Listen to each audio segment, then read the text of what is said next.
Taas mo pa. Sige, sige. Huwag kang babalik ha. Taas mo. Yun. Naku, ayos. Dalawain mga idol. Kung ano yung predict natin.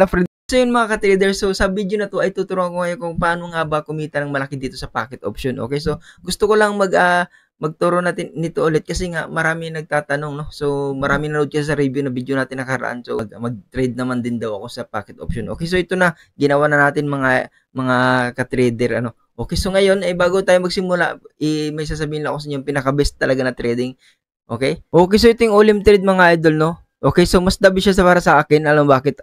Kaya inaano ko kayo dito kasi dito pwede mo i-close, may automatic close dito. Pwede mo i-close yung trade mo compared sa pocket option na walang ganito. Okay, kaya inaano ko kayo na dito kayo mag-trade, mas the best dito sa all-in trade mga idol, no. Okay din naman si pocket option, okay rin naman siya, pero para sa akin mas the best dito mag-trade dito sa all-in trade kasi may ano siya, pwede mo i-close yung iyong trade. Kung makikita mo may sinyas dito sa ilalim. Leading online trading company trusted by... Okay, kung gusto niyo mag-forex, mag-trading na sa mga professional, gusto niyo talagang pasukin yung business ng trading. So, suggest ko sa inyo talaga mga idol is a forex trading dito sa sa XM trading. Okay, so meron din tayo diyan sa description natin kung sa mga gusto mag-join diyan.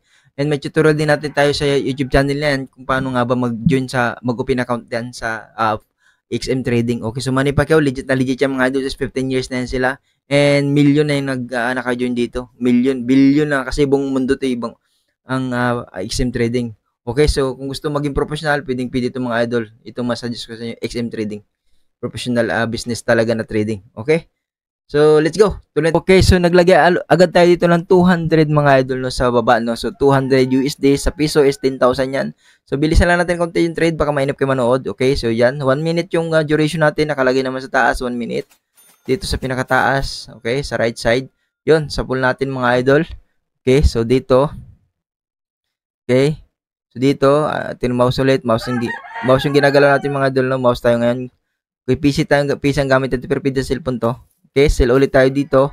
Yan. So, sell ulit tayo. Sundan natin yung kulay, nag-sell tayo dito. Kasi nagsinya siya ng pababa pero umangat yung green. So, sana bumalik ito. Okay, so yan yung medyo ingatan nyo yung ganyang strategy ng ng broker. Minsan umaas siya. Yun, buti bumalik siya. So kuha pa rin natin mga idol. Ganun lang kabilis mga idol ganun lang kabilis mag-trade kumita dito sa pagte-trade sa sa pocket option. Pero yun nga mga idol na. Kaya sinasuggest ko sa inyo na mas gusto ko yung all-in trade kasi ang pocket option ay walang close trading, no. Si all-in trade may pwede ka mag-close ng pag-alanganin ka sa trade mo. Okay? So, pinakita ko sa inyo kanina, no? Yan. Just dito, tatiming ulit tayo dito. Kung kailan tatiming, antay natin bumaba mga idol, no? So, kasi maglalagay tayo ng buy dyan. Kita nyo naman yan. Okay? So, hindi ko na nga pala masishare sa inyo yung about date, ng pocket option. Hindi ko na masishare sa inyo mga idol dahil wala naman makukuha ng nito. Kung bahala na kayo sa inyo hanapin yan mga idol. I-research nyo na lang. Okay? Okay, yun, naglagay ulit ng 200 dito. Up naman yung detect natin. Up naman. Kasi nag-read na siya. So, talo tayo dun kasi ang bilis. Hindi natin napansin na bumaba pa rin talaga siya mga idol.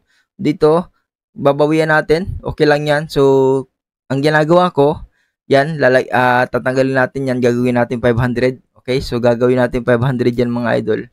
Kasi babawi natin yung talo natin. Pero sa akin ganun yung style ko. Depende sa inyo kung yung style nyo.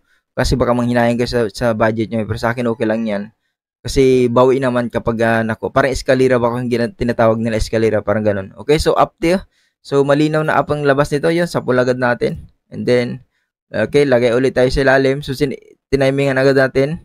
Naglagay ulit tayo sa ilalim. Nag-timing ulit tayo kasi nga sobrang baba na yun. So pwede na itong bumalik pataas. Okay, so sapul na naman natin. Okay. Dito 500 tayo. So bumaba na siya todo, mga idol. So yan, nilagyan natin ulit ng dalawa sa ilalim kasi sure na matatalo na yung taas, no.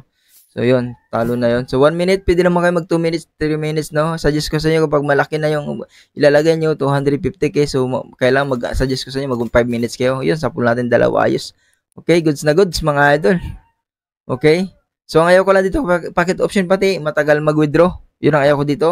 Kung ako sa inyo, itry nyo yung all-in trade. Pag nag-trade kayo doon, okay? So, hanggang dito na video natin. Pag nag-trade kayo doon, ayos na ayos doon, may close. Kung gusto nyo close, pag-alanganin kayo. So thank you for watching mga idol.